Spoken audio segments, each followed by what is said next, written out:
Assembly parliament ఎన్నికల్లో Telugu Desam party అభ్యర్థిగా గౌరవ అధినేత చంద్రబాబు నాయుడు గారు ఈ గురజాల నియోజకవర్గానికి అభ్యర్థిగా ప్రకటించిన నేపథ్యంలో ఈరోజు సోదరుడు డాక్టర్ చల్లవల్లి శ్రీనివాస్ గారు వారు కూడా వారి కుటుంబం కూడా చాలా రోజుల నుంచి పల్నాడు డాక్టర్ శ్రీరామూర్తి గారు ప్రముఖ వైద్యులుగా పల్నాడులో మంచి పేరున్న వ్యక్తిగా ఉన్నారు. అదేవిధంగా శ్రీనివాస్ గారు కూడా ప్రముఖ వైద్యులుగా ఉన్నారు. అభ్యర్థిత్వాన్ని ఆశించడంలో ఎవరైనా తప్పులేదు.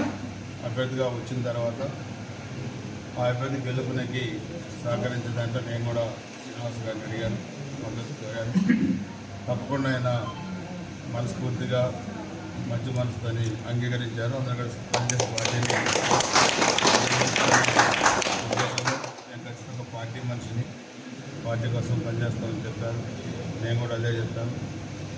ఒక ఉజ్వలమైన భవిష్యత్తు ఉన్న యువకుడిగా పార్టీ నిర్ణయాన్ని అమలు చేస్తూ గెలుపు దాంట్లో మీరు కీలక పాత్ర వహించాలని చెప్పాను.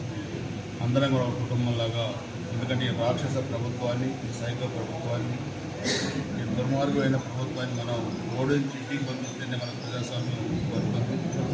గురజాల నియోజకవర్గంలో కూడా 5 సంవత్సరాలు 11 మంది తెలుగుదేశం పార్టీ కార్యకర్తలు మంది అక్రమమైన గుంపుల్లో పడి చేసిన పాపాలకు చిన్నపిల్లలు బలైపోయారు.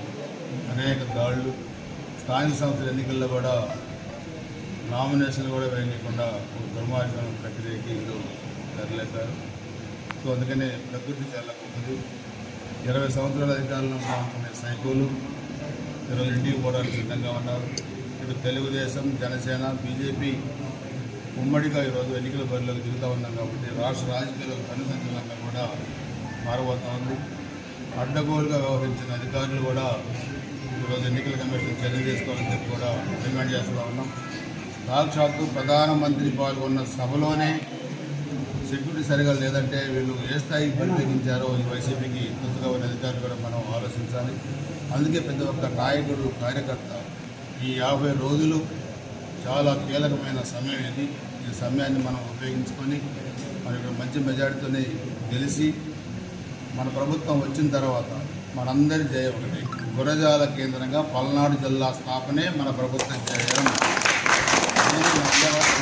పనిచేస్తారని చెప్పి నేను తెలియజేసుకుంటూ డాక్టర్ శ్రీనివాస్ గారి సహకారాన్ని మనస్ఫూర్తిగా నేను ధన్యవాదాలు తెలియజేస్తూ అందరూ కూడా కలిసిమెలిసి భవిష్యత్తులో పనిచేస్తాం, ఒకరికొకరు సహకారం తీసుకొని పార్టీని ముందు నడిపించే దాంట్లో వెళ్తామని చెప్పి కూడా తెలియజేసుకుంటూ ధన్యవాదాలు.